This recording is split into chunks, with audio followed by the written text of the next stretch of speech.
औज़ुबिल्लाहिमिनश्शैतानिर्रजीम बिस्मिल्लाहिर्रहमानिर्रहीम। Dear students, आज हम इंटरमीडिएट पार्ट 2 का फिजिक्स का पेपर जो कि 2023 का एनुअल पेपर था उसके एमसीक्यूज करने जा रहे हैं। If a positive charge particle of mass m is projected parallel to the uniform electric field E, the acceleration of the tiny particle is।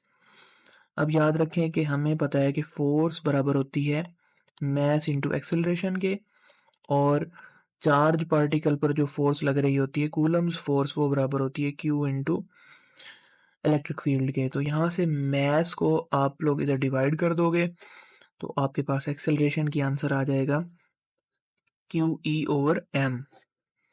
Next चलते हैं। 3 kilo ohm resistor is connected in series with a capacitor of capacitance 2 millifarad. The time constant for the capacitor is। आपको पता है कि time constant बराबर होता है are into सी के।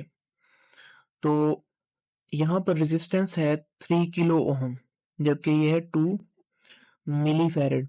मिली और किलो एक दूसरे के साथ कट जाएंगे क्योंकि वो 10⁻³ है और ये 10⁻³ है, और 3 मल्टीप्लाई 2 6 सेकंड आ जाएगा इसका answer. If no fourth band is present on a carbon resistor. Carbon resistor पर जो फोर्थ बैंड होती है वो टॉलरेंस को रिप्रेजेंट कर रही होती है, और अगर वो गोल्ड हो तो 5% होती है, और अगर सिल्वर हो तो ±10%, और अगर कोई भी ना हो टॉलरेंस की बैंड तो फिर 20 ±20% की टॉलरेंस होती है। To display the given voltage along y-axis on CRO connected to its y plates of CRO। y-axis पर अगर आपने वोल्टेज को रिप्रेजेंट करवाना है तो y प्लेट्स के साथ CRO के कनेक्ट करवाया जाएगा। If we want to increase the measuring range of voltmeter, अगर हम measuring range को बढ़ाना चाहते हैं तो फिर हमें जो उसके साथ हाई रेजिस्टेंस अटैच होती है उसकी वैल्यू को इंक्रीज करना पड़ेगा। जितनी वैल्यू इंक्रीज करेंगे उतना ज़्यादा measuring वैल्यू बढ़ जाएगी। The direction of induced current is in a circuit is determined by Lenz's law। जैसा कि हमें पता है कि Lenz's law इसी को बताता है। For an alternating current, AC current के लिए इन अ सर्किट, एक सर्किट के अंदर the inductor behaves like, inductor एक रेजिस्टर के तौर पर बिहेव करता है। Metal detector consist of, metal detector में बेटा एल और सी यानी कि इंडक्टर और कैपेसिटर का सर्किट लगा होता है।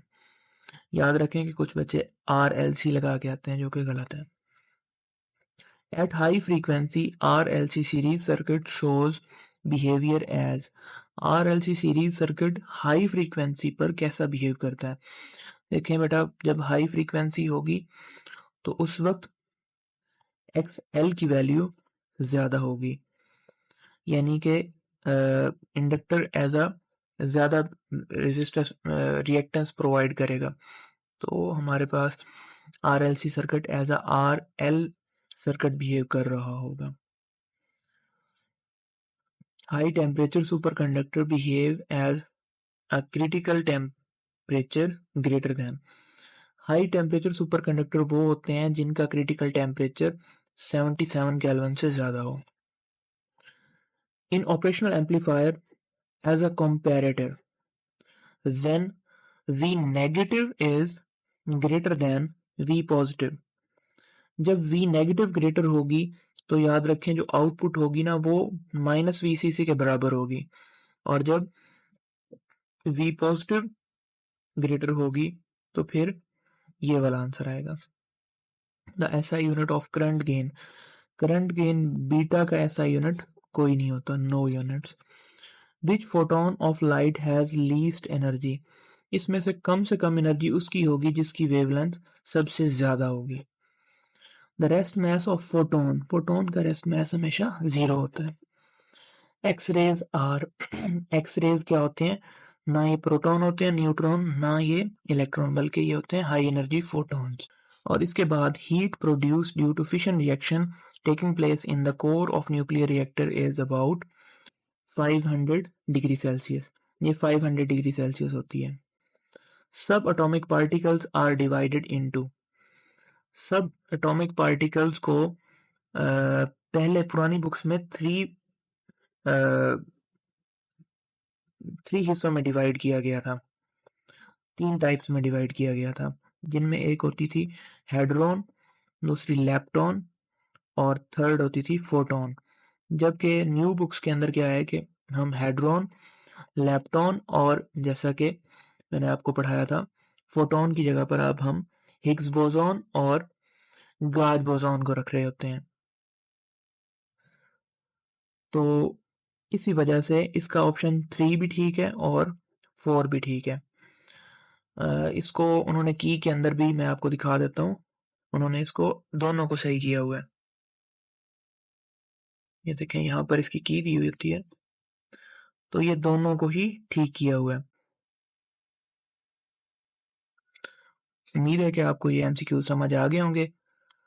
अल्लाह हाफिज।